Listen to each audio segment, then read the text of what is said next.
A lot of the milestones that we work on in the infant room have to do with like motor developments. Some of the big ones that we focus on are like being able to support their head, and so we do a lot of tummy time to help them build their neck muscles so they're able to control their heads, and then work on sitting up. We usually start by we have little like sit-up chairs, and then we'll gradually move to just putting like a little pillow behind them when they're sitting up by themselves. That's really exciting. So lots of motor development that we work on, learning how to grasp toys or turn a page in a book or push a button that makes the sound. Those are big ones that we focus on. But we also work on those social cues as well, like being able to recognize a face, being able to say hi and waving with your hand. The Toddler 1 classroom is a huge transition classroom where they go from infants to toddlers. So we transition them from like cribs onto cots. They go from drinking bottles to bottle weaning. They go from crawling to walking. That's one of my favorite milestones, to walk. They'll go from bottles to sippy cups, from kind of eating table foods to using utensils. We help them learn how to use spoons and forks, plates, all that kinds of things. They're just starting to learn that, shapes, colors, recognizing their name, their letter, counting. Yeah, they're just kind of starting to learn the learning aspect of it.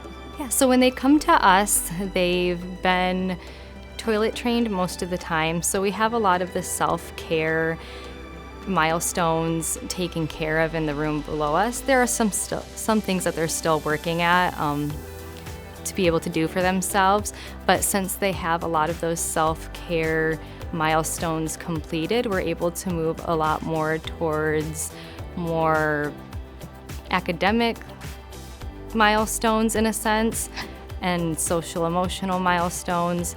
So we'll work on literacy with them, we'll work on fundamentals of mathematics, nothing very complicated, just easy counting things. Our goal is to get them ready for pre-K, who then gets them ready for kindergarten. So we're working to build the counting, we're working to build the alphabet and being able to write their names.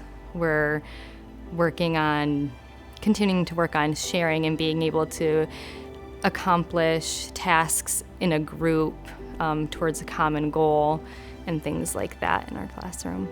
Yeah, so a lot of the milestones is social and emotional skills. That's kind of a struggle sometimes at the beginning of the year, and we usually can accomplish that through play. I mean, you can sit down at circle time and talk about it, but they're gonna learn it one-on-one. So if they're playing and they're fighting with their friend or they're not able to share, we can kind of step in and tell them, what can you say to your friend? Maybe give them suggestions. And just through that experience. A lot of what we do is through play and learning through experience, especially with even academic stuff, like learning their letters, learning their numbers. We're able to have certain sensory toys or dramatic play toys that they can play with, and then we can sit down with them and point out, oh, that's letter N, that's letter A, that type of thing.